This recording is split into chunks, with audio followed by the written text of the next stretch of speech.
Have you ever noticed that the same person can seem completely different depending on who's standing in front of them? Confident at work, quiet at home, funny with close friends, careful around strangers. Most of us call this adaptability. We assume it's simply part of being human. Carl Jung believed something deeper was taking place. He suggested that every one of us develops a psychological mask, not to deceive others, but to help us live among them. From childhood, we begin learning which parts of ourselves are welcomed and which parts are safer to keep hidden. Confidence is rewarded, kindness is admired, anger is often discouraged, fear is something we quietly learn to conceal. Little by little, we shape ourselves around those expectations. At first, this helps us find our place in the world, but over time, something almost invisible begins to happen. The mask starts to feel so natural that we no longer realize we're wearing one at all. We stop asking, "Who am I?" and begin asking, "Who do people expect me to be?" Jung called this mask the persona. He believed one of its greatest dangers was not that we wear it, but that we eventually mistake it for the person beneath it. Because after years of becoming exactly who the world seemed to want, we may one day find ourselves asking a deeply uncomfortable question. Do I still know who I really am? So how do we tell the difference between the roles we play and the person we've always been? And if the mask once helped us survive, why can it eventually leave us feeling so disconnected from ourselves? Today, we'll explore Carl Jung's idea of the persona, not to learn how to remove the mask, but to discover what happens when we forget it was only ever a mask. Imagine meeting someone for the very first time. Before a single word is spoken, before you've even introduced yourself, something has already happened. You've adjusted your posture, your expression, your tone of voice, even the words you're about to choose. Most of it happens so naturally that you never notice it. We like to believe we're simply being ourselves. According to Jung, something more subtle is happening. A part of the mind quietly steps forward, not to deceive, not to manipulate, but to help us enter the social world. He called this the persona. The word comes from ancient Rome, where actors wore masks to represent different characters on stage. One actor could become many different people. Jung believed we do something surprisingly similar every day. Without thinking, we become slightly different, depending on where we are and who we're with. The version of you speaking during a job interview is not exactly the same as the one laughing with old friends. The version of you sitting quietly in a doctor's office is different from the one celebrating at a football game. And that doesn't necessarily mean one of them is fake. Each reflects a different way of relating to the world. In fact, without the persona, ordinary life would become almost impossible. Imagine speaking every thought the moment it entered your mind, showing every emotion exactly as you felt it, never adjusting your behavior, regardless of the situation. Conversations would collapse. Relationships would become fragile. Communities would struggle to function. The persona exists because human beings do not live alone. It allows strangers to trust one another, families to cooperate, societies to exist. In many ways, the mask protects not only us, but everyone around us. That is why Jung never argued that we should get rid of it. His question was far more interesting. What happens when the role we play becomes so familiar that we mistake it for our identity? Because that transformation rarely announces itself. It happens quietly, almost invisibly, until one day the mask no longer feels like something we wear. It feels like who we are. No one is born wearing a mask. A young child doesn't stop to wonder whether it's acceptable to cry, whether it's safe to be afraid, or whether being loud or quiet will make other people love them more. They simply exist, but slowly, the world begins teaching different lessons. Be polite, don't make a scene. Smile, be strong. Most of these lessons come from good intentions. Parents want their children to succeed. Teachers want classrooms to function. Society depends on people learning to live together. These lessons teach respect, responsibility, self-control. But while we're learning how to live with others, we're also learning which parts of ourselves receive approval and which do not. Perhaps curiosity is welcomed, but anger is discouraged. Perhaps achievement is praised, while vulnerability is quietly overlooked. Without ever deciding to, we begin editing ourselves. This part belongs. That part should stay hidden. According to Jung, this is how the persona begins. Not as an act of deception, but as an act of adaptation. It isn't created overnight. It's shaped through countless small moments, a compliment, a criticism, an expectation. Until one day, the face we show the world feels completely natural. So natural that we rarely stop to ask, is this truly who I am? Or is this simply the version of me that the world has rewarded? Perhaps that is what makes the persona so difficult to recognize. Not because it hides our face, but because, after enough years, it begins to feel like the only one we've ever known. As we grow older, something begins to change. The world doesn't simply accept the persona, it rewards it. The polite student receives praise. The confident employee earns promotions. The dependable friend becomes someone others rely on. Slowly, the mask begins opening doors. And that is what makes it so difficult to question. After all, if behaving a certain way brings success, why would anyone stop? Recognition feels good. Approval feels good. Being valued feels good. But over time, something subtle begins to happen. People stop responding to who we are. They begin responding to who they believe we are. She's always calm. He's the responsible one. She's so confident. At first, these sound like compliments. Eventually, they become expectations. Without realizing it, we begin protecting the image instead of expressing ourselves. The person known for being strong no longer feels free to admit they're struggling. The one admired for kindness begins hiding their anger.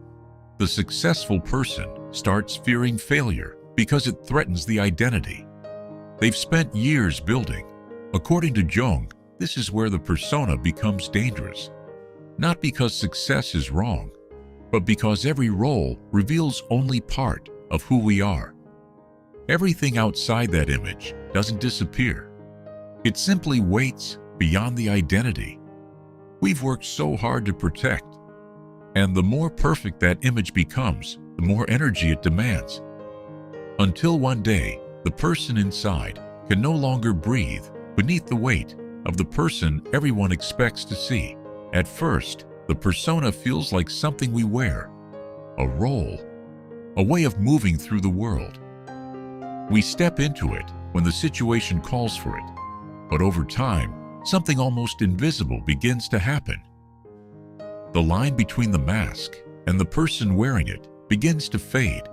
Without realizing it, we stop using the role and begin living through it. You smile because people expect you to smile. You stay calm because everyone knows you as the calm one. You keep saying yes because you've become the person who never lets anyone down. Eventually, the question itself changes. Instead of asking, "What do I truly want?" we begin asking, "What would someone like me do?" According to Jung, the greatest danger of the persona is not that it hides us from other people. It is that, little by little, it can hide us from ourselves. Many people spend years becoming exactly who they believe they need to become. Successful, reliable, respected, needed, and yet something inside begins to feel strangely distant, not because life is falling apart, but because the person living that life no longer feels completely real. Sometimes it feels like exhaustion, sometimes like anxiety, sometimes like the realization that you've achieved everything you thought you wanted, and still something is missing. You look at your life, everything appears to be in place. Yet one question becomes increasingly difficult to answer. If no one expected anything from me, who would I be? For many people, that question is deeply unsettling, not because they have no identity, but because they've spent so many years becoming who the world expected that they've stopped listening to the quieter voice within themselves, the voice that existed before approval, before achievement, before fear, before the mask. Perhaps the greatest tragedy is not wearing the wrong mask. It is forgetting that there was ever a face beneath it. The persona doesn't erase parts of who we are. It simply decides which parts are welcome and which are quietly left in the background. Nothing is truly lost. Some parts become visible. Others become hidden. According to Jung, this is where the shadow begins to emerge, not because these hidden parts are evil, and not because they are always dangerous, but because they no longer fit the image we've learned to present to the world. Imagine someone who has spent their entire life being known as kind, patient, generous, always understanding. These are admirable qualities. But what happens when that person feels anger or jealousy or resentment? If those emotions don't belong to the identity they've carefully built, they often become difficult to acknowledge, not only in front of other people, but even within themselves. So instead of being recognized, they're pushed out of awareness. The same thing happens to someone who believes they must always appear strong. Fear begins to feel unacceptable. Vulnerability starts to feel like weakness. Asking for help feels almost impossible. Yet none of those emotions disappear. They simply continue outside the spotlight of conscious awareness. According to Jung, the psyche naturally seeks balance. The more we identify with one side of ourselves, the more the neglected side waits to be recognized, not because it wants to punish us, but because it is still part of who we are. And what remains unseen has a remarkable way of making itself known. The person who never allows themselves to feel anger may one day explode over something surprisingly small. The person who always appears confident may secretly struggle with profound self-doubt. The one who spends a lifetime trying to please everyone may quietly become resentful without fully understanding why. From the outside, these reactions often seem sudden, but according to Jung, they rarely appear. Without a history, they are often the result of emotions that have remained unheard for far too long. Perhaps this is why becoming more authentic doesn't mean destroying the persona. It means becoming curious about everything the persona has taught us to ignore, because what we refuse to acknowledge doesn't disappear. It simply waits patiently until we are finally ready to see it. There is something quietly exhausting about trying to be only one version of yourself. At first, you hardly notice it. The role feels natural. The expectations seem reasonable. The approval feels rewarding until one day you realize you're tired. Not simply physically, but somewhere much deeper. According to Jung, the psyche struggles when large parts of itself remain outside conscious awareness. The longer we identify with only one side of who we are, the greater the tension that builds beneath the surface. Most people don't recognize it immediately. They call it stress, burnout, emotional exhaustion. Sometimes those words describe exactly what they're experiencing.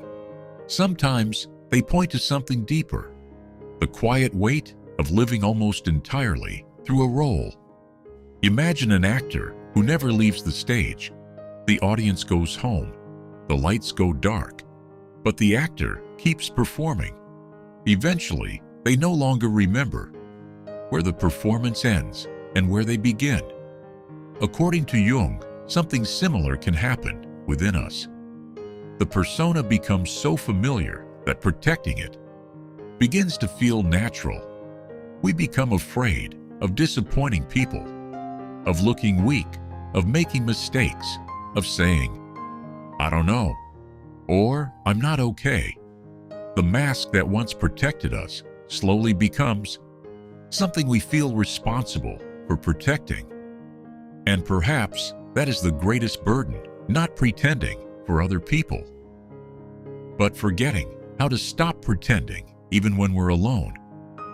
Because after years of ignoring your own feelings, your needs, your doubts, you begin to lose touch with them.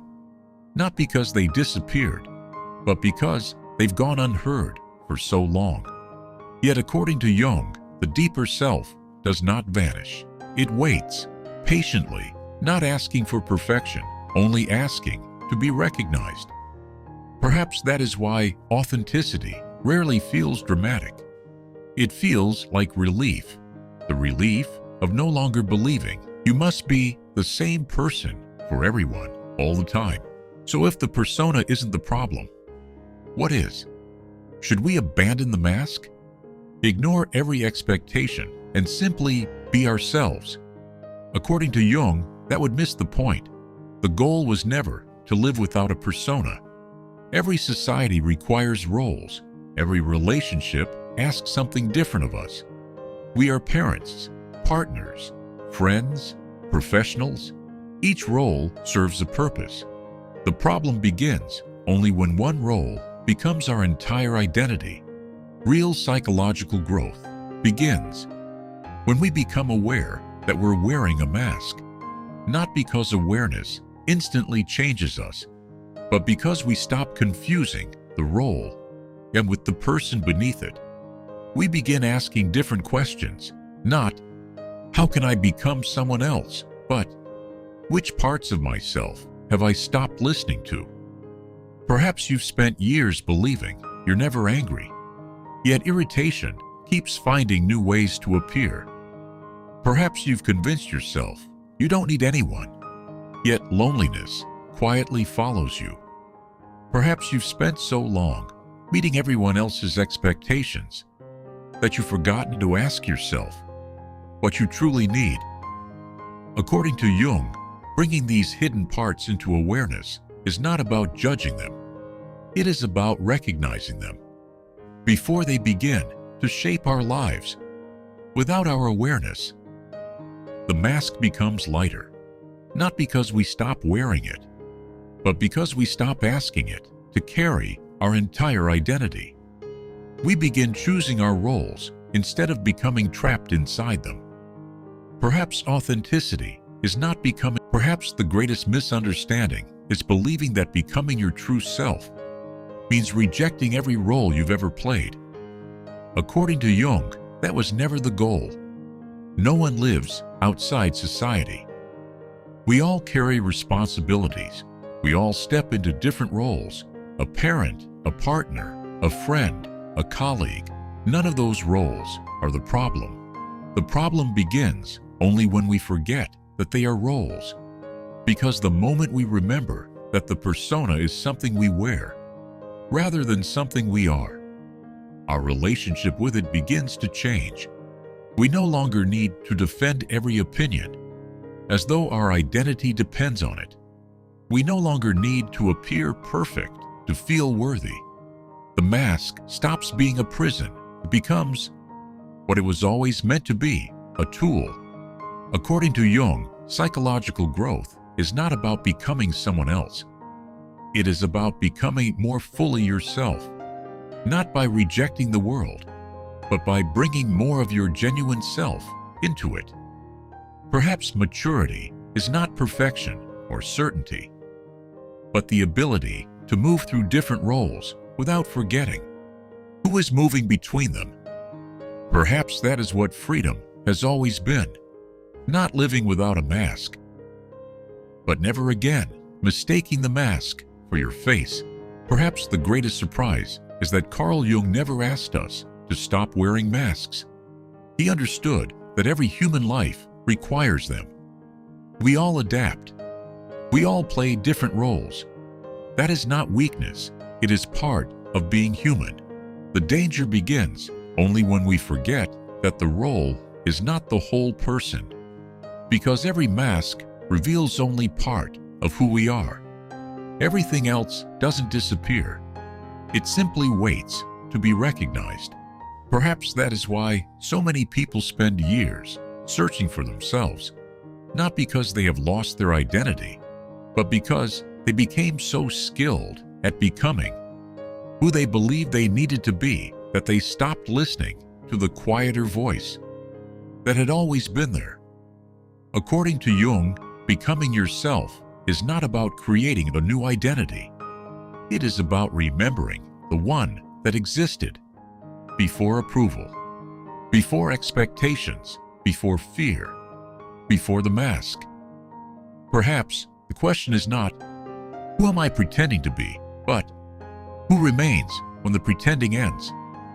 The persona was never meant to define you, only to serve you. And every time you remember that the mask is something you wear, rather than something you are, you reclaim a small part of yourself. Because in the end, the persona was never the enemy. The danger began only when you forgot that beneath every mask, there was always someone quietly waiting to be seen. And perhaps real freedom is not finding a new face, but finally recognizing the one that has been there all along.